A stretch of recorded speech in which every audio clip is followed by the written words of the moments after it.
जय हिंद प्यारे साथियों। आज के सेशन में हम लोग पढ़ेंगे class 10th math unsolved paper को हम लोग सॉल्व कर रहे हैं, जिसमें ऑब्जेक्टिव क्वेश्चंस को कल के क्लास में सॉल्व कर चुके हैं।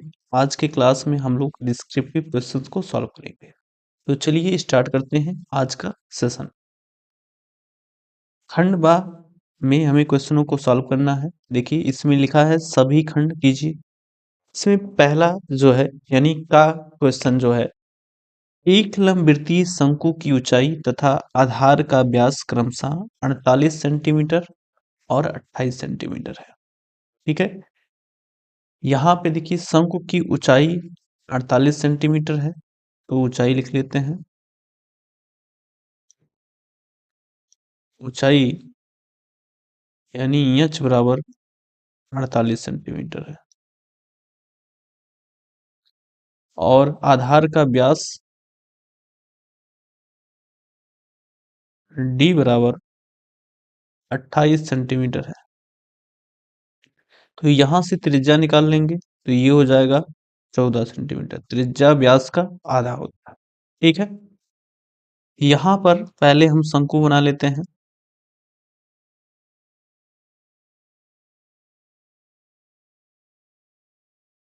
ये हमारे पास एक शंकु है।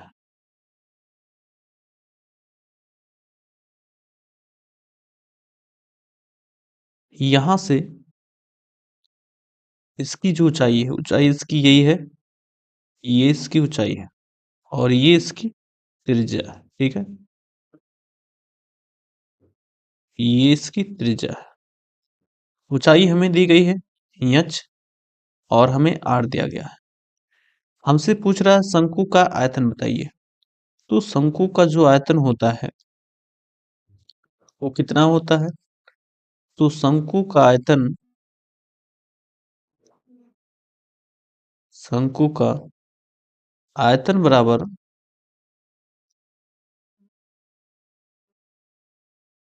1/3 पाई r स्क्वायर h ये होता है।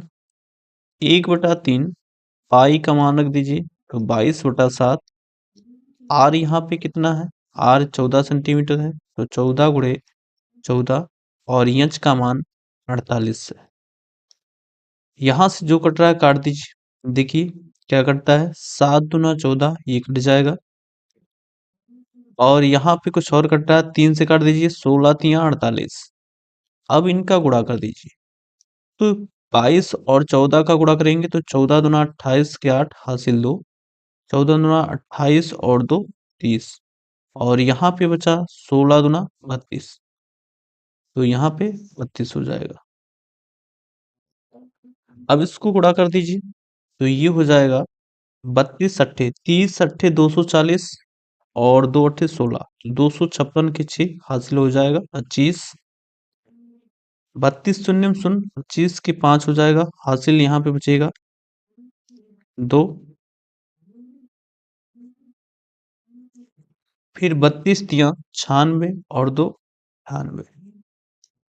और यहाँ पे आयतन का जो मात्रक होता है वो क्या होता है? सेंटीमीटर क्यूब, क्योंकि हमें दूरियां सेंटीमीटर में दी गई थी।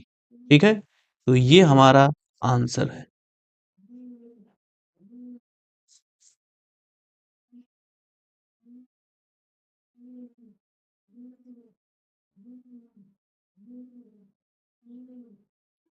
अगला क्वेश्चन देखते हैं। अगला क्वेश्चन है, अभाज्य गुणनखंड विधि द्वारा 96 और 404 का एलसीएम ज्ञात कीजिए। तो चलिए सॉल्व करते हैं।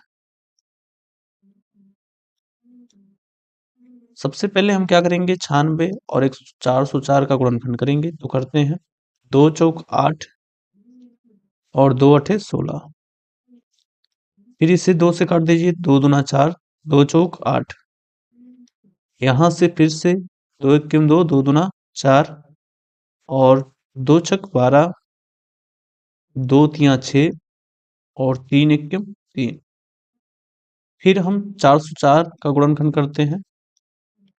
सबसे पहले 2 से काटेंगे, 2 दूना 4 शून्यम 2 दूना 4, 2 एक्किम 2 शून्य 2 एक्किम 2 अब ये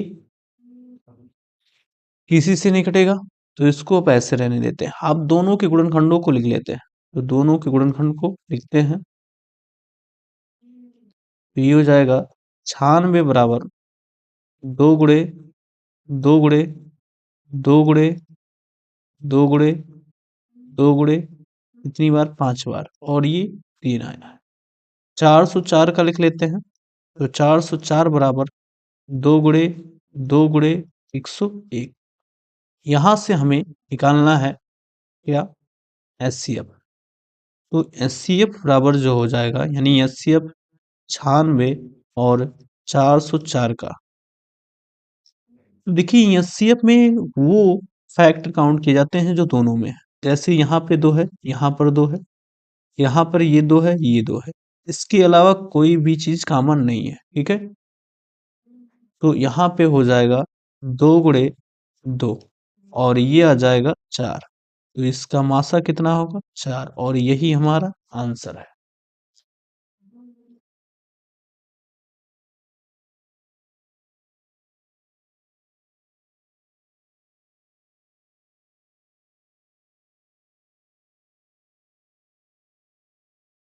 गा पार्ट को सॉल्व करते हैं। तो गा क्या है? बिंदुओं -1, 7 और 4, -3 को मिलाने वाले रेखाखंड को 2:3 के अनुपात में विभाजित करने वाले बिंदु के निर्देशांक ज्ञात कीजिए।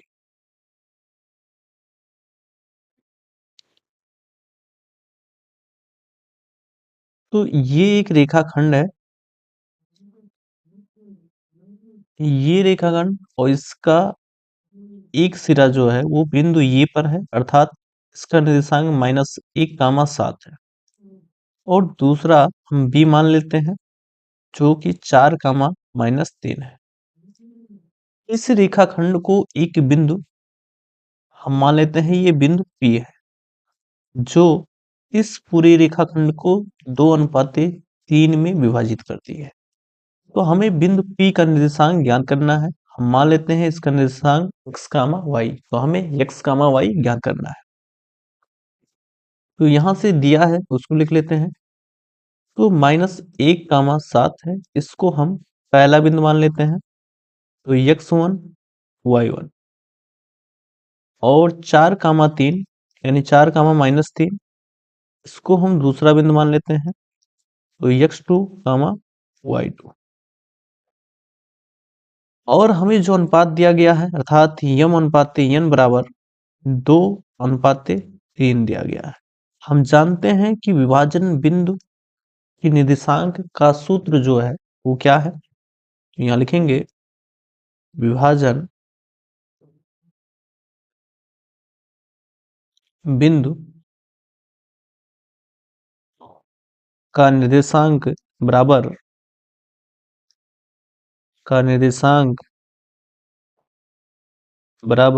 फार्मूला क्या होता है? फार्मूला होता है mx2 प्लस nx1 बटा m प्लस n, और कामा my2 प्लस ny1 बटा m प्लस n। ये सूत्र होता है। इस सूत्र पर हम रख देंगे मान को। तो यहां से मान हम रखते हैं, m का मान कितना है? तो m का मान 2 है, x2 का मान यहाँ पर 4 है, प्लस n का मान है 3, x1 का मान है -1, और बटा m प्लस n, अर्थात 2 प्लस 3।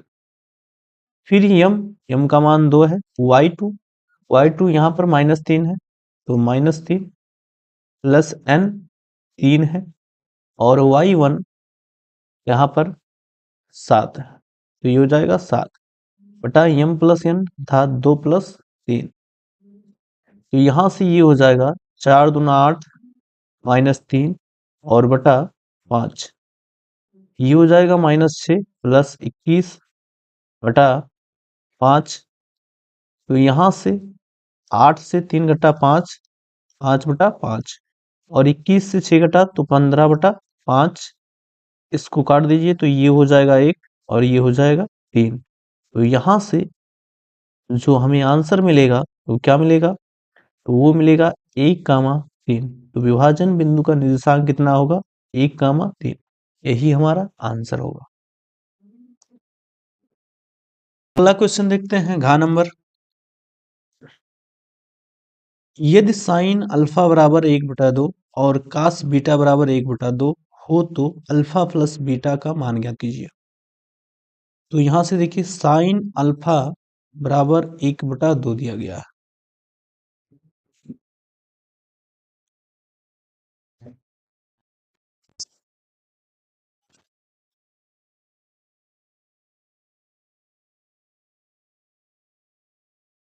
साइन अल्फा बराबर 1/2 दिया गया है। तो यहां से साइन अल्फा बराबर साइन कितने अंश का मान 1/2 होता है, तो होता है 30 अंश। साइन 30 अंश, दोनों तरफ से हम साइन हटा देंगे तो अल्फा बराबर हमें मिलेगा 30 अंश। ठीक है।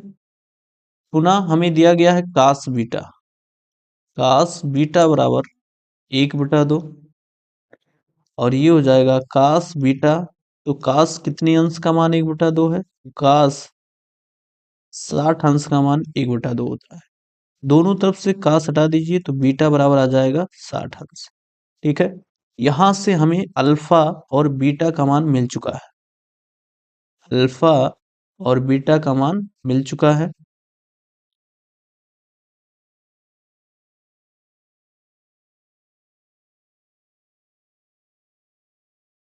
तो ये हमें अल्फा का मान मिला है और ये हमें बीटा का मान मिला है। ठीक है। और हमसे पूछ क्या रहा है, हमसे पूछ रहा है अल्फा प्लस बीटा। तो अल्फा प्लस बीटा बराबर हो जाएगा, अल्फा का मान आया है 30 अंश प्लस बीटा का मान आया है 60 अंश। तो ये हो जाएगा 60 30 90 अंश और यही हमारा आंसर होगा। अगला क्वेश्चन, बिंदु P -6, 8 की मूल बिंदु से दूरी ज्ञात कीजिए।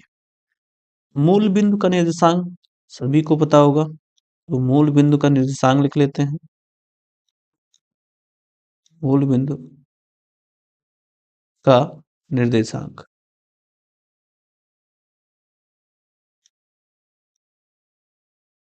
तो होता है ये 0,0। इसकी दूरी हमें निकालनी है बिंदु P से। तो यहां से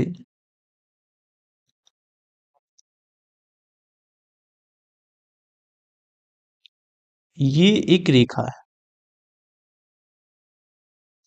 और हम इसे मान लेते हैं ये हमारा बिंदु P है जो कि -6, 8 है और इसे हम मान लेते हैं Q। ये मूल बिंदु है। ठीक है। ये मूल बिंदु मान लेते हैं। हमें इन दोनों बिंदुओं के बीच की दूरी निकालना है। तो हम जानते हैं कि दो बिंदुओं के बीच की दूरी निकालने का सूत्र क्या होता है, तो वो पहले सूत्र लिख लेते हैं। यहाँ लिखेंगे दूरी का सूत्र। दूरी का सूत्र क्या होता है, अंडर रूट के अंदर ब्रैकेट में x2 माइनस x1 का whole square plus y2 minus y1 का होल स्क्वायर, ये दूरी का सूत्र होता है। अब यहां से देखिए इस पहले बिंदु को यानी P को हम मान लेते हैं x1 y1 और इस बिंदु को हम मान लेते हैं x2 y2 और इस फार्मूले पर हम रख देते हैं। तो यहां से ये हो जाएगा x2 का मान है 0 और x1 का मान है माइनस से और माइनस माइनस प्लस से हो जाएगा, इसका स्क्वायर प्लस y2 का मान है 0 माइनस y1 8 और इसका स्क्वायर हो जाएगा। इसको आगे हल करते हैं तो ये हो जाएगा, देखिए 6 प्लस 0 6 होगा, 6 का वर्ग होगा 36 प्लस -8 का वर्ग जब करेंगे तो ये हो जाएगा 64 और 36 और 64 कितना हो जाएगा 100। 100 का वर्गमूल निकालेंगे तो कितना आएगा 10। तो ये हो जाएगा 10 मात्रक और ये आंसर होगा।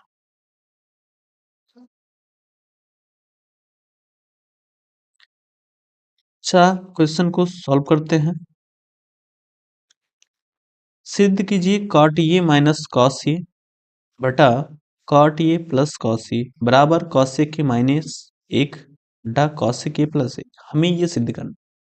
तो देखिए ये हमारा एलएचएस है और ये आरएचएस है।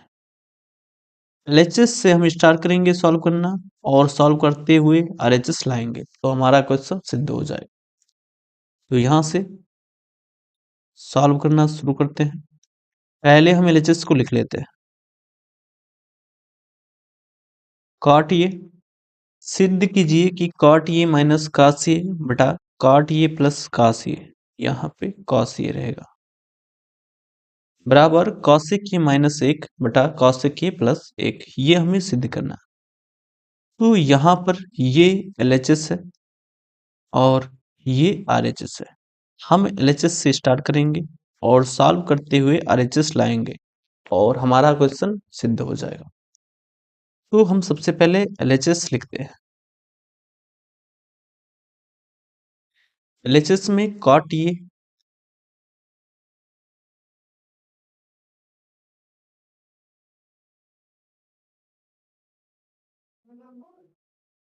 कॉट ये बटा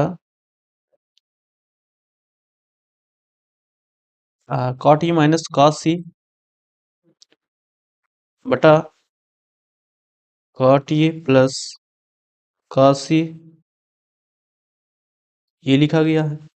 सिद्ध करने से पहले एक बात समझ लेते हैं कि देखिए एलएचएस में दो त्रिकोणमितीय अनुपात है काट और कॉस, जबकि आरएचएस में केवल कॉसेक ये दिखाई दे रहा है। इसका मतलब ये हुआ कि काट को हमें साइन में तोड़ना है क्योंकि साइन का अपोजिट जो होता है वो कॉसेक होता है। तो हम काट को कास और साइन में तोड़ेंगे। तो हम जानते हैं कि काट सॉरी कास ये बटा साइन ये किसके बराबर होता है, ये बराबर होता है काट ये के। तो काट ये को यहां से हम लिखेंगे कॉस ये बटा साइन ये माइनस कॉस ये और नीचे नीचे भी वही होगा कॉस ये बटा साइन ये और प्लस कॉस ये। अब यहां से देखिए आगे तो ये हो जाएगा। हम क्या करेंगे, ऊपर देखिए काशी कॉमन नजर आ रहा है तो काशी कॉमन कर लेते हैं। काशी से जब कॉमन करेंगे तो ये हो जाएगा 1 बटा साइन ये और माइनस 1 और नीचे भी हम कास कॉमन करेंगे तो काश ये कॉमन कर लेते हैं। यहाँ भी हो जाएगा 1 बटा साइन ये और प्लस काश ये, सॉरी 1 होगा यहाँ पे, यहाँ भी 1 हो जाएगा बराबर ये काश से काश कैंसिल हो जाएगा और 1 बटे साइन ये को हम क्या लिख सकते हैं कॉसेक ये और ये हो जाएगा माइनस 1 और 1 बटे साइन ये को कॉसेक ये कॉसेक ये प्लस 1 और यही हमारा आरएचएस है और यही हमें सिद्ध करना था। तो हमारा क्वेश्चन क्या हो गया, प्रूव्ड हो गया।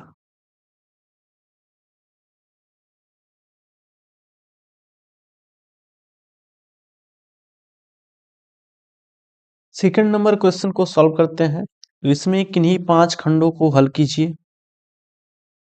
तो पहला जो है का क्वेश्चन क्या है पढ़ते हैं। किसी एपी का 17वां पद उसके 10वें पद से 7 अधिक है, इसका सारमंत्र ज्ञात कीजिए। तो एपी है, मान लेते हैं कि एपी का प्रथम पद माना एपी का प्रथम पद ए हुआ सार्वांतर डी है।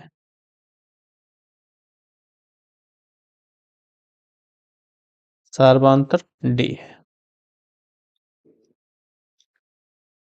तो एपी का 17वां पद यनवा पद का फार्मूला हम जानते हैं। एपी का जो यनवा पद होता है वो होता है ए एन बराबर ए प्लस एन माइनस 1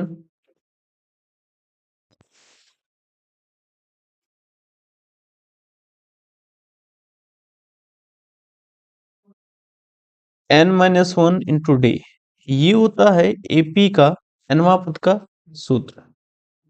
तो 17वां पद यानी ए 17 बराबर हो जाएगा ये प्लस 17 माइनस 1 इंटू डे, जहां n क्या है, पदों की संख्या है। तो ये हो जाएगा ए 17 बराबर ए प्लस 16 डी।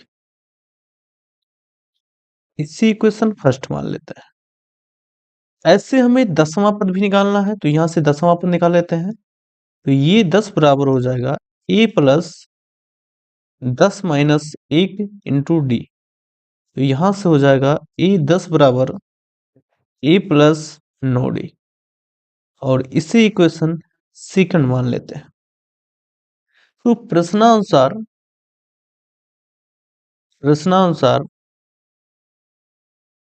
प्रश्न में क्या कहा गया है कि 17वां पद अर्थात E70 10वें पद से 7 अधिक है, यानी ये 7 अधिक है, तो दोनों को बराबर करने के लिए इधर भी हम 7 जोड़ देंगे, तो ये हो जाएगा। अब ये 17 कितना आया है, ये प्लस 16 डी आया है, बराबर ये 10 ए प्लस 9 डी समीकरण 2 से, और यहाँ पर प्लस 7, तो यहाँ लिख देते हैं समीकरण 1 व 2 से। समीकरण 1 व 2 से।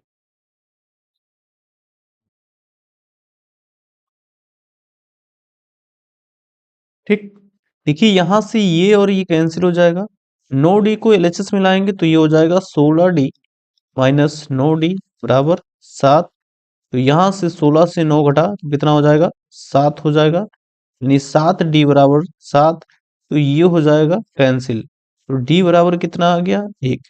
तो यहाँ पे सार्वंतर कितना आएगा, 1।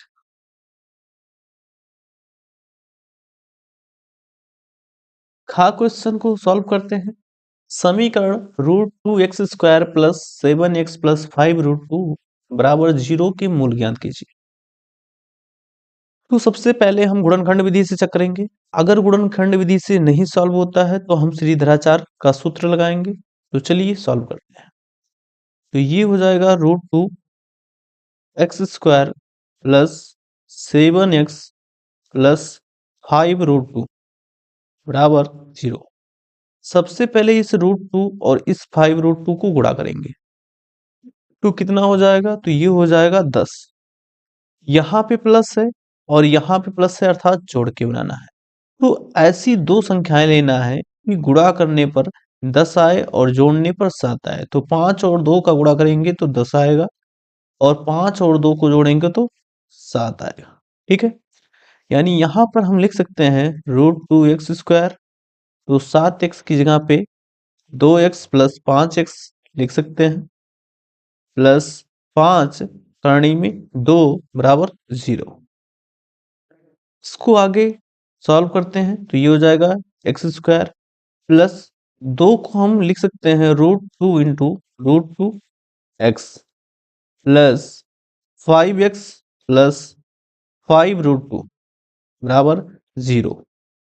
देखिए इन दोनों पदों में √2x कॉमन है, तो √2x कॉमन कर लीजिए, तो यहां से बचेगा x प्लस √2, और इन दोनों में 5 कॉमन है तो प्लस 5 कॉमन करिए, तो ये हो जाएगा x प्लस √2 और बराबर 0। यहाँ पे दो पद हो चुके हैं। अब इन दोनों पदों में x प्लस √2 कॉमन है, तो x प्लस √2 कॉमन करते हैं। तो यहां से जब x प्लस √2 निकलेगा तो ये बचेगा √2x, तो √2x, और यहाँ पर बचेगा 5 बराबर 0। यहाँ पे दो संख्याओं का गुणनफल 0 है, तो इनमें से कोई एक संख्या 0 होगी, तो हम दोनों संख्याओं को बारी बारी से 0 के बराबर करेंगे। तो जब x प्लस √2 बराबर 0, तो यहां से x बराबर हमें मिलेगा -√2, -√2। और जब √2x प्लस 5 बराबर 0, तो यहां से x का मान मिलेगा -5/√2। तो यहाँ पे हम परमीकरण भी कर सकते हैं, तो √2 से ऊपर नीचे गुणा कर देते हैं, तो ये हो जाएगा -5√2, और यहाँ पे हो जाएगा, तो ये हमें दो मूल मिल चुके हैं। एक मूल हमारा -√2 है और दूसरा -5√2/2। एक चतुर्भुज ABCD किसी वृत्त के परिगत खींचा गया है, अर्थात वृत्त के बाहर एक चतुर्भुज ABCD है। तो पहले वृत्त खींचते हैं, ये हमारा वृत्त है और इसके परिगत एक चतुर्भुज है। तो चतुर्भुज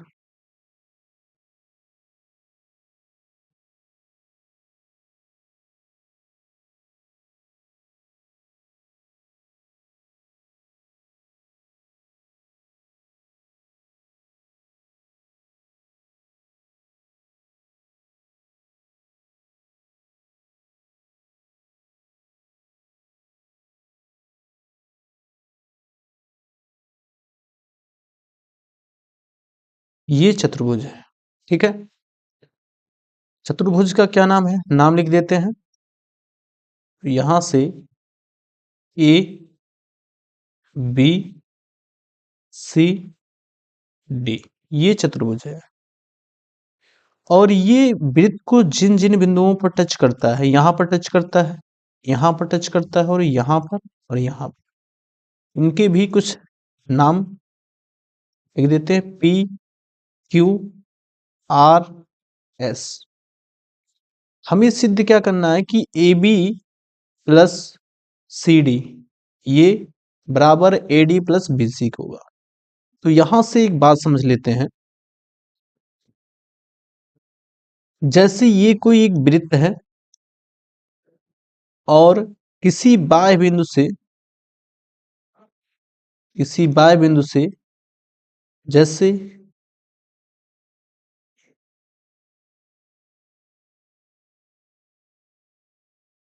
यहां पर कोई बिंदु P है और यहां पर ये और ये B, तो हम ये देख रहे हैं कि बिंदु P से दो स्पर्श रेखाएं PA व PB खींची गई, ठीक है। तो एक प्रमेय होता है कि किसी बाह्य बिंदु से वृत्त पर खींची गई स्पर्श रेखाओं की लंबाइयां समान होती हैं। तो बिंदु P से दो स्पर्श रेखाएं PA व PB खींची गई हैं, तो यहाँ पर इन दोनों की लंबाइयां क्या होंगी, समान होंगी। तो इसी प्रमेय का यूज करके हम इस क्वेश्चन को प्रूव करेंगे, ठीक है। तो चलिए प्रूव करते हैं।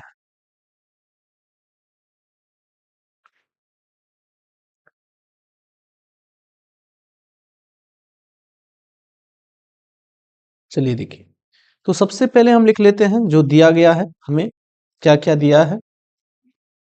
तो दिया है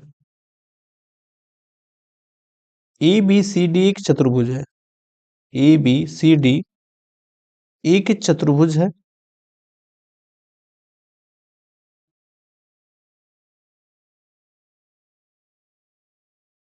और ये एक वृत्त की परिधि पर स्थित है, ठीक है।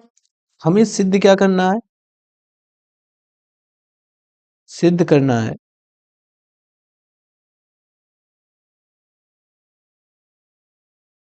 सिद्ध करना है ए बी प्लस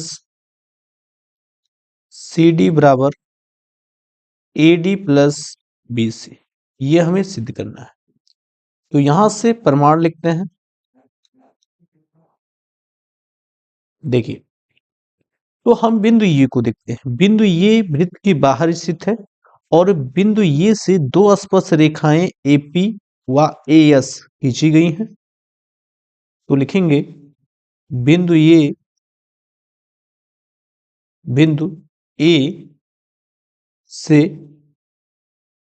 खींची गई खींची गई दो स्पर्श रेखाएं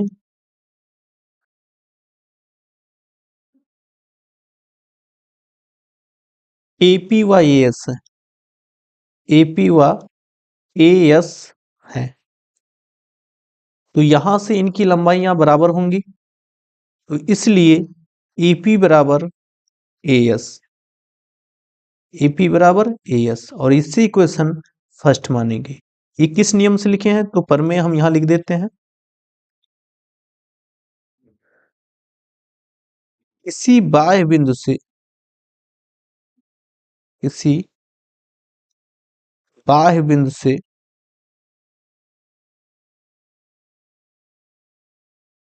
वृत्त पर खींची गई, वृत्त पर खींची गई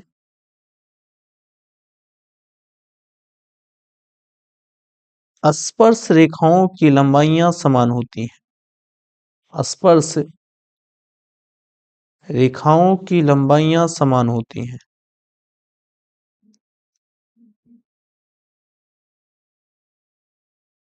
लंबाइयां समान होती हैं, समान होती हैं। तो इस नियम से हमने ये लिखा है AP बराबर AS। तो यहां पर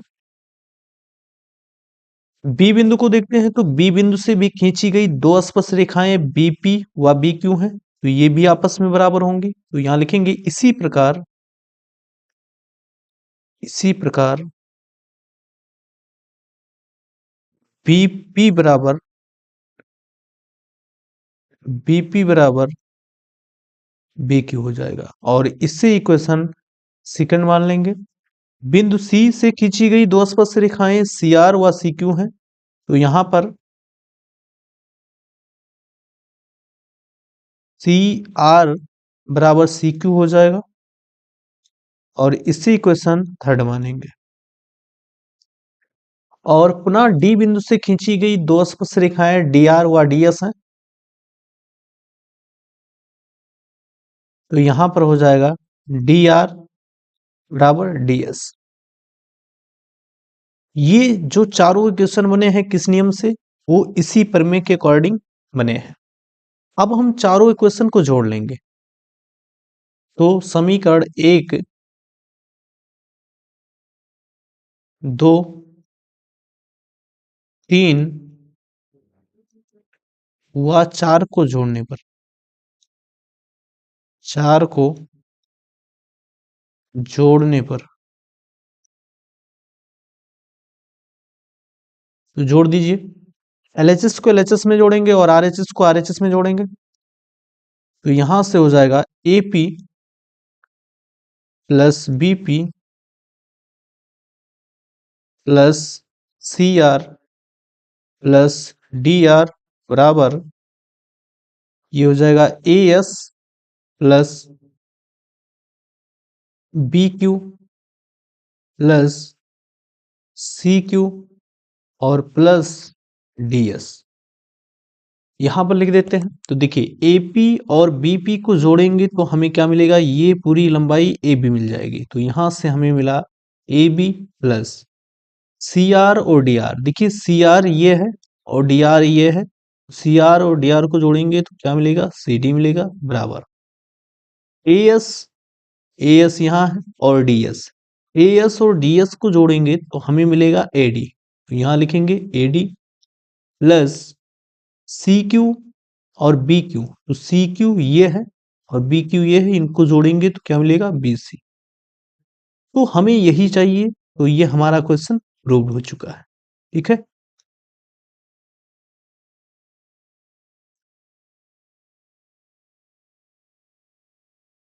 अगला क्वेश्चन देखते हैं।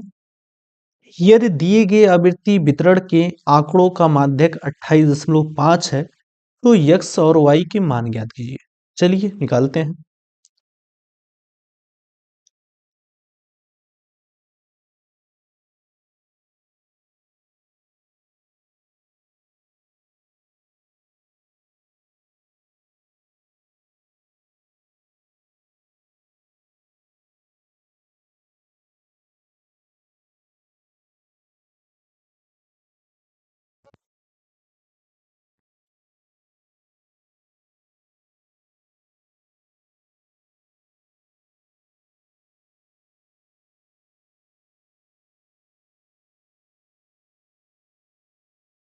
चलिए देखिए, तो यहां से हम इसको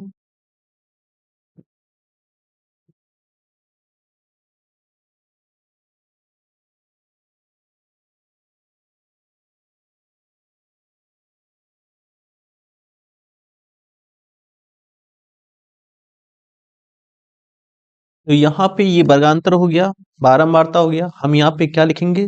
संचयी बारंबारता, संचयी बारंबारता।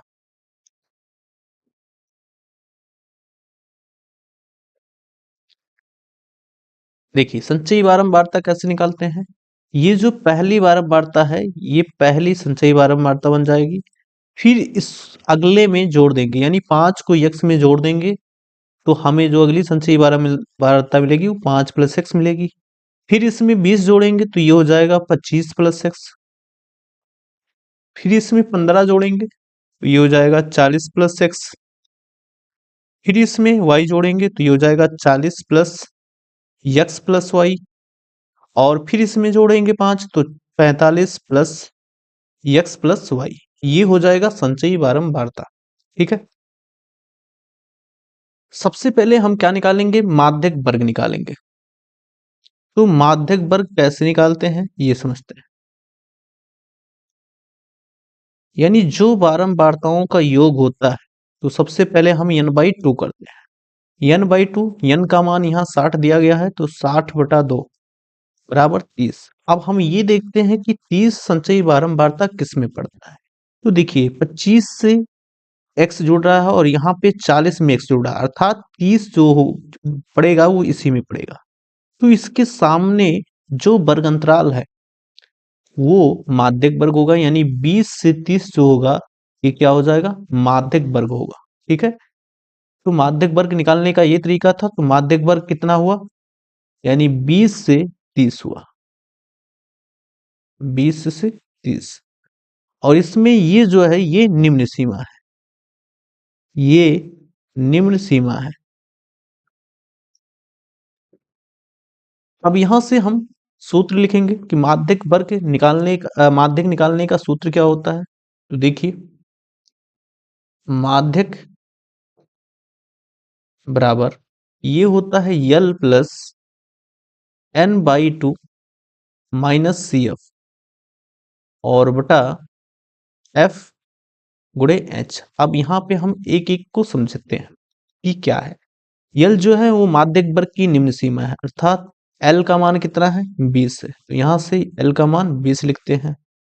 N जो है हमें 60 दिया गया है, तो n/2 कितना हो जाएगा? तो n/2 बराबर हो जाएगा 30 हो जाएगा। CF जो है माध्यक वर्ग के ठीक पहले वाले वर्ग की संचयी बारंबारता।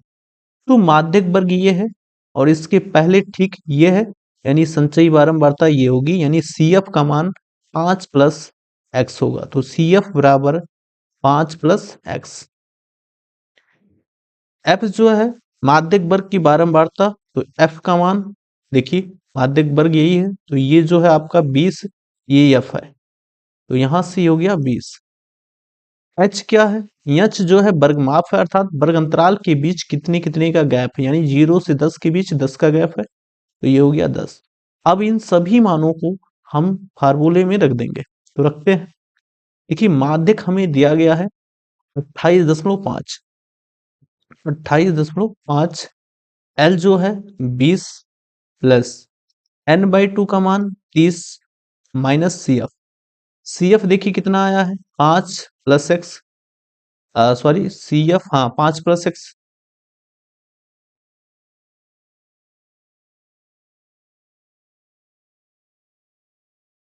तो ये मान रख दीजिए, तो ये हो जाएगा 5 माइनस x और बटा F जो है 20 है और यहाँ पे वर्ग माप कितना है? 10 है। ये 0 से 0 कैंसिल हो जाएगा। देखिए यहाँ पे ये 20 इधर आके घट जाएगा, तो ये बचेगा 8.5 बराबर 30 से 5 घटा, तो ये हो गया 25 माइनस x और नीचे कितना है? 2। इस 2 का इधर आके गुणा होगा 8.5 से, तो ये हो जाएगा 17 और यहाँ पर बचेगा 25 माइनस x। तो यहाँ पर इसको लिखते हैं x बराबर क्या हो जाएगा, x को इधर लाएंगे 25 में से 17 घट जाएगा, तो ये हो जाएगा x बराबर 18। तो यहां से x का मान हमें मिल चुका है, ये हमारा एक आंसर है। फिर हमें चाहिए y।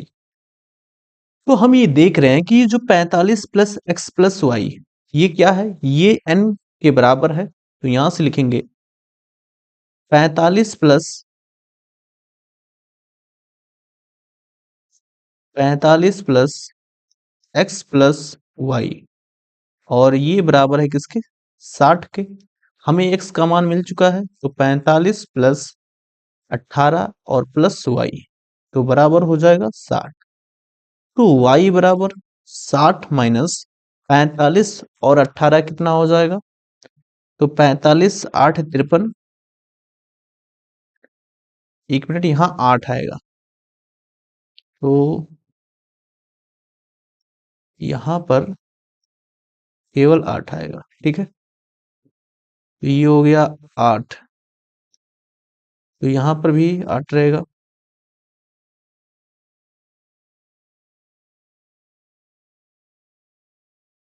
अब ये हो जाएगा 45 60 53, इधर जाके घट जाएगा, तो y बराबर कितना आएगा, 7। ठीक है, तो ये y का मान मिल चुका है। तो x का मान और y का मान हमें मिल चुका है, x का मान 8 और y का मान 7 होगा।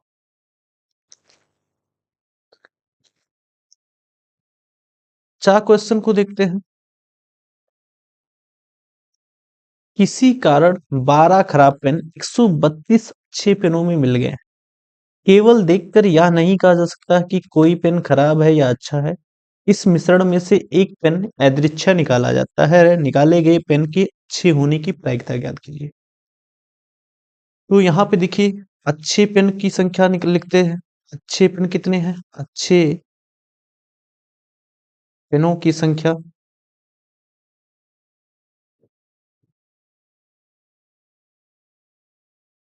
बराबर 132, और खराब पेनों की संख्या, खराब पेनों की संख्या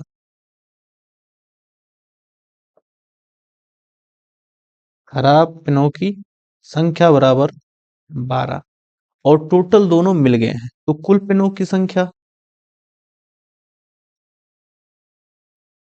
कुल पेनों की संख्या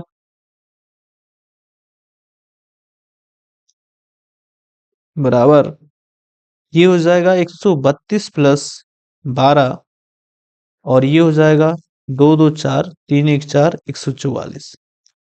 इसमें से यादृच्छा एक पेन निकाला जाता है, और उसकी क्या प्रायिकता होगी कि वो अच्छा है। तो यहाँ लिखेंगे निकाले गए निकाले गए पेन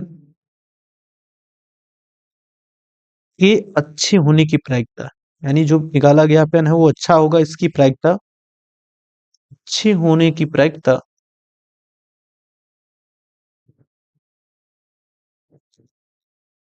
प्रायिकता तो प्रायिकता को पी ई से दिखाते हैं बराबर, टोटल पेन कितने हैं 144, उसमें से, ठीक है, कितने अच्छे पेन हैं 12, सॉरी 132, तो ये हो जाएगा 132। अब इसको काट दीजिए, तो ये हो जाएगा 4 तिया 12, 4 तिया 12, और ये हो जाएगा 4 तिया 12, 4 छक 24, और फिर से 3 से काट दीजिए, तो ये हो जाएगा 11, और ये हो जाएगा 12। तो यहाँ पे हमें कितना मिला, तो 11/12, यही इसका आंसर होगा। यानी इसकी यह प्रायिकता होगी, क्यों निकाला गया पेन अच्छा होगा, तो कितना होगा 11/12। ठीक है।